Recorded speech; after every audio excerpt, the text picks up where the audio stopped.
냉정하시네요. 자, 너무 부당하잖아요. 손해배상 청구를 하실 수는 있어요.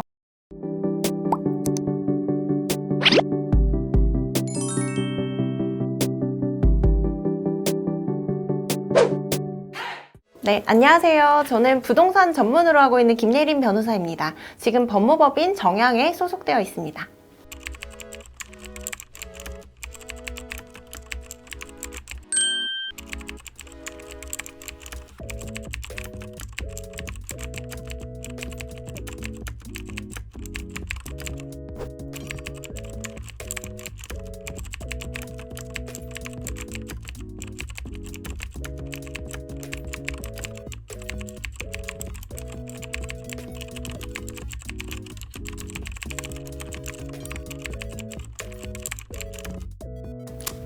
복잡해요.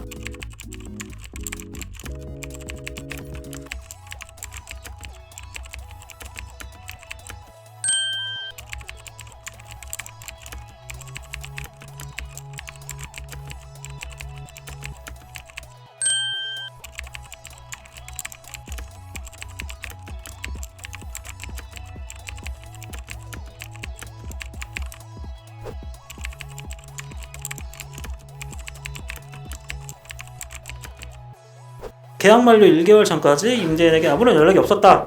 그러면은 이게 임대차 보호법에 의해서 갱신이 되는 건가? 라는 건데 이건 좀 어떻게 봐야 될까요? 이거 이제 묵시적 갱신에 관련된 거거든요. 그래서 이제 임대차 계약이 이제 종료되기 지금 법이 좀 바뀌었어요. 그래서 6개월 전부터 2개월 전 사이에 뭐 임대인이 뭐 더 이상 나는 계약을 연장하지 않겠다라는 취지의 계약 갱신의 거절 통지를 하지 않는다라고 했을 때 이제 묵시적으로 계약이 연장이 되는 거거든요. 그러면 임대차 계약이 기존의 이제 임대차 조건과 동일하게 다시 한번 연장이 되는 거죠. 네, 그래서 만약에 뭐 임차인 입장에서도 그냥 아무 반응이 없으셨다라고 하면 그냥 묵시적으로 갱신돼서 똑같은 조건으로 사신다고 보면 될 것 같아요. 근데 이게 그 2020년 6월 9일에 법이 개정이 된 거예요. 그래서 그 이전에 이제 임대차 계약을 체결하셨다라고 하면 6개월에서 1개월 전까지만 통지를 하시면 되고, 만약에 이게 그 이후라고 하면 6개월 전부터 2개월 전까지는 통지를 하셔야 됩니다. 그 시점을 명확하게 좀 판단을 하셔야겠네요. 네, 계약 체결 시점을 보셔야겠죠. 그러니까 보통 2년 정도의 계약을 하잖아요. 네네. 근데 2년 미만으로 약정하더라도 2년을 살아야 되냐라는 질문이네요. 이 부분에 대해서 좀 어떻게 봐야 될까요?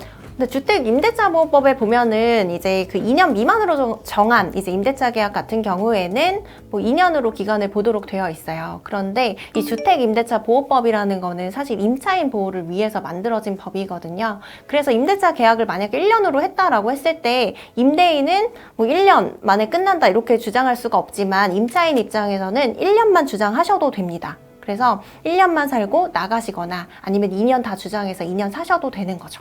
다음 질문이었는데 이거 저도 읽으면서 약간 황당했거든요. 네네. 이 경우는 좀 어떻게 해야 될까요?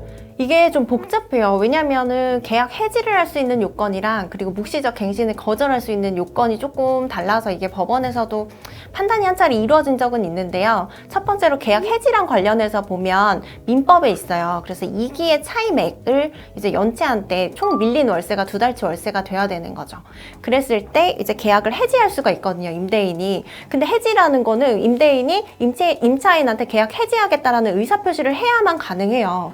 근데 이 경우에 보시면은 계약 해지 통보를 안 하신 것 같아요. 네, 그래서 계약 해지가 됐다라고 보긴 좀 어렵거든요. 묵시적 갱신의 거절은 이제 어떤 때에 가능하느냐, 마찬가지로 이제 2기의 차임액이 연체됐을 때 그때 묵시적 갱신을 거절할 수가 있거든요. 근데 이게 법원에서 어떻게 보냐면 2기의 차임액을 연체했을 때 이제 묵시적 갱신을 거절할 수 있도록 한 거는 어쨌든 임대차 계약이 좀 신뢰관계를 기반으로 해서 이루어지는 건데 뭐 차임 이렇게 안 내면 사실 신뢰관계가 깨졌다고 볼 수밖에 없지 않느냐라는 거예요.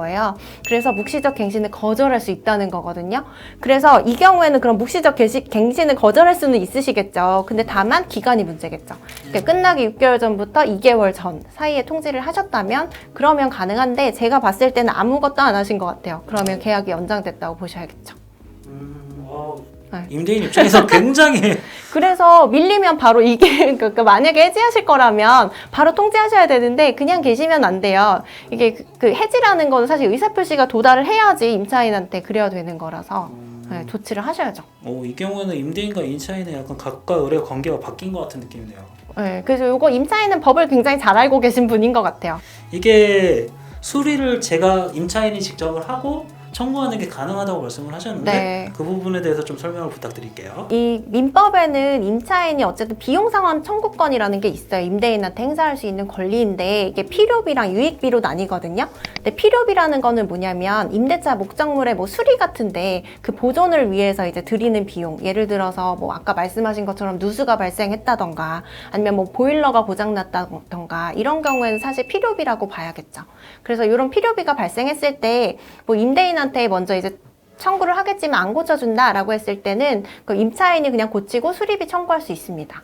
이게 계약서에 이런 특약을 넣는 경우가 종종 있더라고요. 네. 이 부분에는 좀 임차인 부담을 해결하는 것밖에 방법이 없는 건가 하는 질문이. 근데 이게 필요비를 만약에 포기하는 게 가능하거든요. 그래서 임대차 계약상에 뭐 이런 특약을 쓰신다. 근데 사실 필요비까지 포기하기로 하는 특약을 잘 넣지는 않으세요. 근데 만약에 넣으셨다라고 하면 필요비를 뭐 청구할 수 없는 상황이 발생할 수 있기 때문에 이런 부분들은 좀 주의를 하셔야 될 것 같고, 그리고 이제 보통 많이 하는 특약은 이런 거죠. 이제 나갈 때 원상 회복한다. 특히 상가 같은 데서 많이 하시는데, 근데 이런 경우에는 뭐 어쨌든 유익비, 내가 아무것도 청구할 수 없다고 생각하시면 돼요. 근데 이 경우에도 이제 필요비까지 청구를 못 하느냐는 좀 구체적인 사안에 따라서 다르긴 한데, 이제 뭐 내가 유익비라고 해서 건물 자체에 뭔가 좀 그 가치를 높이는 뭐 예를 들어 주방 시설을 설치를 한다던가 뭐 이런 것들이 있을 수가 있거든요. 그리고 뭐 증축 개축을 한다거나 뭐 그런 경우에 들인 비용이 있다. 근데 만약에 원상 회복하기로 한다라는 특약을 넣으면 이런 유익비를 완전히 포기한 것처럼 보게 돼요. 그래서 청구하실 수가 없게 되는 상황이 생기는 거죠. 계약서를 굉장히 꼼꼼히 봐야겠네요. 그래서. 네, 그렇죠. 근데 필요비까지 포기하는 특약은 잘 없기는 없어요. 그쵸, 네. 제가 봐도 너무 약간 부당하잖아요. 하자가 있었는데 임차인이 의식을 하고도 집주인에게 뒤늦게 통지했다. 이렇게 될 경우에 임대인이 손해를 배상해야 되는 건가? 이게 민법에는 임차인이 어쨌든 임차 목적물에 하자가 발생했을 때 지체 없이 통지하게 돼 있어요, 임대인한테. 근데 이거를 보통 이제 막 그냥 계시다가 뭐 임대차 끝날 때쯤이나 뭐 이런 때 이제 뭐 알려주면서 이제 돈을 좀 달라 뭐 이렇게 말씀하시기도 하고 하시는데, 이게 지체 없이 통지하지 않았을 때는 결국에 손해배상 청구나 이런 게 불가능할 수가 있어요. 그래서 이런 통지 의무를 잘 인지를 하시고, 임차인 같은 경우에는 만약 하자가 발생한다 그러면 참지 마시고 바로 임대인한테 그냥 통지하시면 돼요. 고쳐달라고. 그리고 나서도 이제 고쳐지지가 않는다라고 하면 이게 너무 중대한 하자인 경우에는 뭐 계약 해지하실 수도 있는 거고, 아니면 이제 직접 고치시고 또 비용 청구하실 수도 있고 하는 거기 때문에 그렇게 처리를 하셔야 될 것 같아요. 통지라는 거가 굉장히 중요하네요. 네, 계약에서. 그렇죠. 그리고 이게 통지라는 걸 굉장히 어렵게 생각하시는 분들이 많은데, 이게 내용 증명으로 꼭 하셔야 된다는 좀 강박관념 비슷한 게 있으신 것 같아요. 근데 꼭 그런 건 아니고 그냥 문자로 하셔도 되고 뭐 또 전화로 하셔도 되는데, 다만 이제 증거를 남겨두셔야 되는 거죠. 나중에 혹시 분쟁 상황이 발생할 수가 있기 때문에.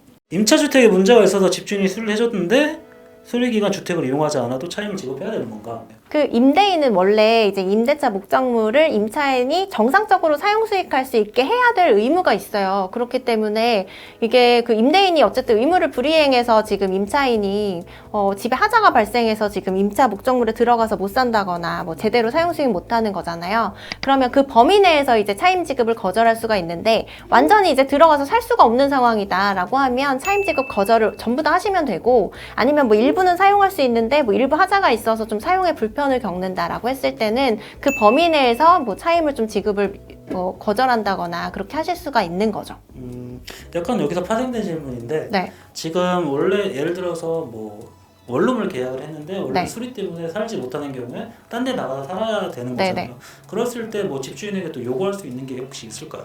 근데 이게 차임을 거절하시면서 사실 뭐 임대차 계약상의 의무를 좀 불이행하고 있는 거기 때문에 임대인이 거기에 따라서 뭐 손해가 발생했다라고 했을 때는 손해배상 청구를 하실 수는 있어요. 근데 그 금액이 크지 않고 일단은, 그리고 이거를 또 이제 소송으로 갔을 때 손해액을 밝히거나 이런 것들이 굉장히 좀 까다롭거든요. 그래서 내가 다른 집을 얻어서 이제 살았다라고 하는 부분이 손해액에 포함될 수도 있지만 또 인정이 안 될 수도 있어요. 그런 부분들이 있어서 사실상 좀 현실적으로는 받기는 어렵지 않을까 싶기는 해요. 네. 금액이 많으면 이제 소송해서 뭐 구제 받으시겠지만은 그런 경우도 아니고 하시니까. 네.